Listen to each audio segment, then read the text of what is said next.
A história que eu vou contar agora surgiu há séculos atrás. Ela foi inspirada pelas musas e transmitida verbalmente de geração em geração pelos antigos povos gregos. Assim nasceu a mitologia que narra a criação do universo e do primeiro grande soberano a reinar no cosmo, Urano, o deus primordial que impôs seu poder acima de todos os outros deuses. Aqui você vai conhecer as narrativas que contam a história da humanidade. Meu nome é Adilson. Seja bem-vindo ao Codex.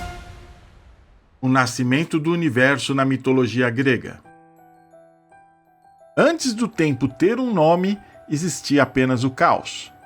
Um vasto e insondável abismo onde o nada e o tudo existiam ao mesmo tempo. Do caos emergiu um ser primordial, imponente e maternal.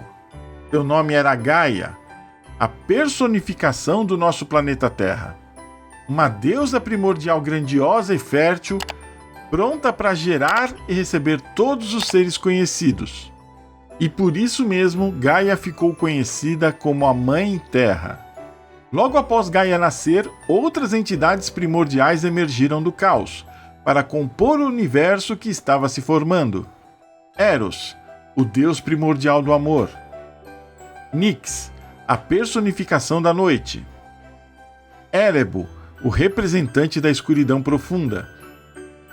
E Tártaro, o representante do abismo e das profundezas do planeta.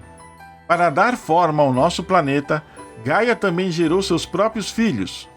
Assim nasceram Pontos e Órias, que se tornaram os deuses dos mares e das montanhas. Os filhos da Mãe Terra deram novas formas e novas cores ao planeta, mas o cenário ainda não estava completo. Tudo estava prestes a mudar. A chegada de Urano. Quando tudo parecia estar em harmonia, Gaia gerou um filho tão poderoso quanto ela que mudaria a história do universo. Urano, a representação do céu estrelado. Quando ele surgiu, todos admiraram sua forma majestosa, com seu corpo cravejado com incontáveis estrelas que cintilavam como joias. No entanto, como o céu ficava acima de todos os seres, Urano tornou-se a entidade suprema entre os deuses primordiais e o governante do universo. Além disso, Urano estendeu-se sobre todo o horizonte, descendo seu corpo sobre a Terra, envolvendo e tomando Gaia como sua esposa. A ligação entre Urano e Gaia era muito fértil. Toda noite, o céu aparecia e cobria a Terra, e assim o casal começou a gerar muitos filhos. Uma nova geração de deuses. Os primeiros filhos de Urano e Gaia eram denominados Titãs. Eles não eram como os deuses primordiais, mas mesmo assim eram muito poderosos e possuíam características únicas.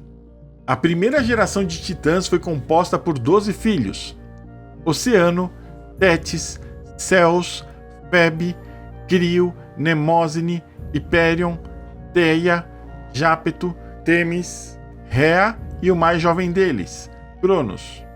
Porém, nem todos os filhos dessa união foram agraciados com beleza e harmonia. Além dos filhos titãs, Gaia e Urano geraram também 3 ciclopes. Seus nomes eram Arges, Brontes e Stéropes, que eram seres gigantescos de um olho só, conhecidos por sua força descomunal e sua habilidade de forjar armas divinas. Também estavam entre os filhos de Gaia e Urano os 3 hecatônquiros. Eram seres monstruosos com 100 mãos e 50 cabeças. Seus nomes eram Briareu, Coto e Giges. Além de sua aparência assustadora, os hecatônquiros também eram temidos por sua força bruta e sua violência primal. Deuses aprisionados.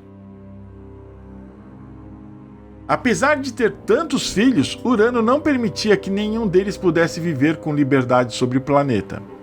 Diz o mito que o grandioso governante do universo temia o enorme poder de sua prole e a possibilidade de que um deles se rebelasse. Tomado pelo medo, Urano tomou uma decisão drástica. Empurrou seus filhos de volta para o ventre de Gaia para que eles ficassem aprisionados nas profundezas do planeta, no sombrio Tártaro. O Tártaro era o abismo mais profundo da Terra, situado abaixo até mesmo do submundo. Era um poço úmido, frio e desgraçadamente imerso na mais tenebrosa escuridão. Contava-se que sua profundidade era tamanha que, se uma bigorna fosse lançada de sua borda, levaria 9 dias e 9 noites para alcançar o fundo. Não foi à toa que o Tártaro passou a ser usado como prisão para os seres mitológicos mais temidos. Gaia agora estava sendo obrigada a segurar 18 seres poderosíssimos em seu ventre, e por isso mesmo sofria dores terríveis. Além disso, estava indignada com a crueldade que estava sendo cometida contra seus filhos. Foi nesse momento que Gaia decidiu dar um basta àquela situação.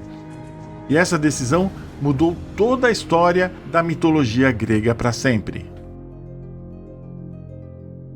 A conspiração.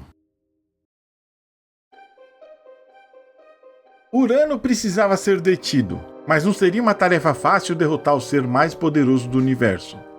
Por isso, Gaia arquitetou um plano.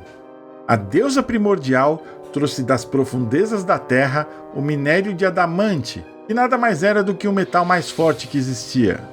Com esse metal foi forjado um instrumento muito especial, uma foice mitológica que era dotada de uma lâmina inquebrável, capaz de cortar qualquer coisa.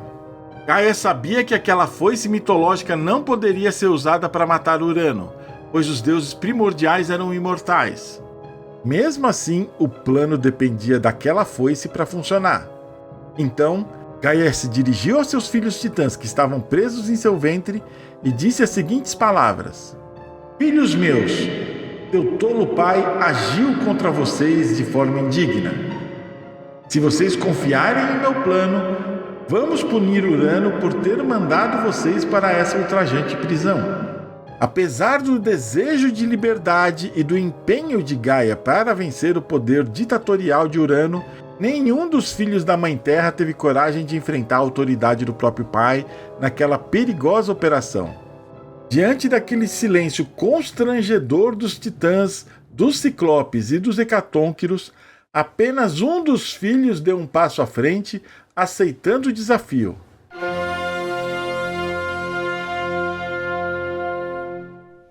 Era Cronos, o mais jovem e mais ousado dos titãs. Mãe, eu juro que cumprirei esta missão. Eu não me importo se será necessário agir contra nosso pai, pois foi ele quem, antes de tudo, agiu contra nós de forma indigna.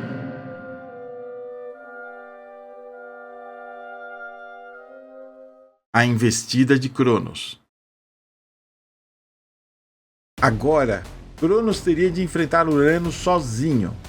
Teria sido aquele um gesto de coragem ou de estupidez? Afinal, Gaia tinha um plano, mas será que seu filho mais novo estaria à altura daquele desafio? A deusa primordial entregou a Cronos a foice de adamante. Em seguida, ela mostrou ao filho o local onde ela costumava encontrar Urano. O titã ficou ali escondido nas sombras, na espreita, atrás de algumas pedras, esperando o momento perfeito para atacar. E o momento decisivo chegou.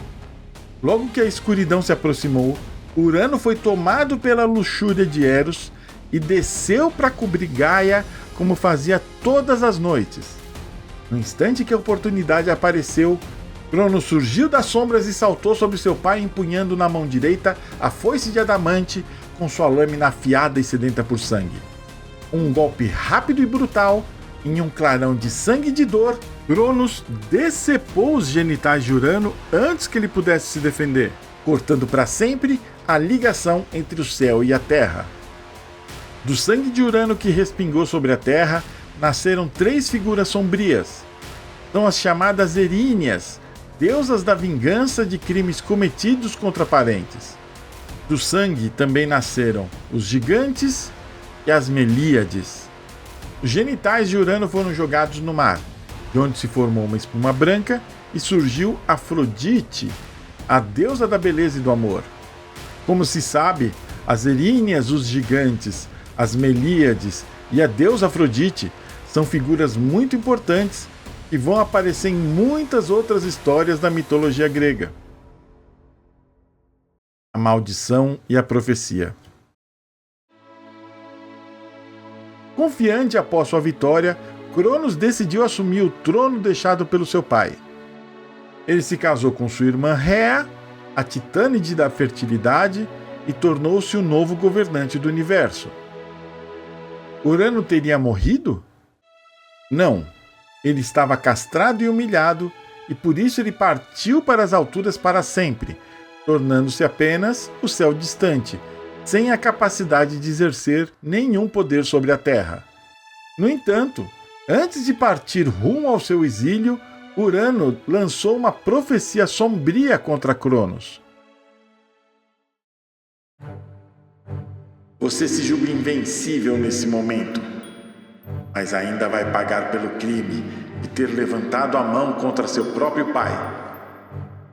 Você será consumido pelo medo, pela derrota e pela vergonha como nenhum outro. Assim como eu fui arrancado de meu trono pela ação traiçoeira de meu filho, você também cairá pela força dos seus próprios descendentes.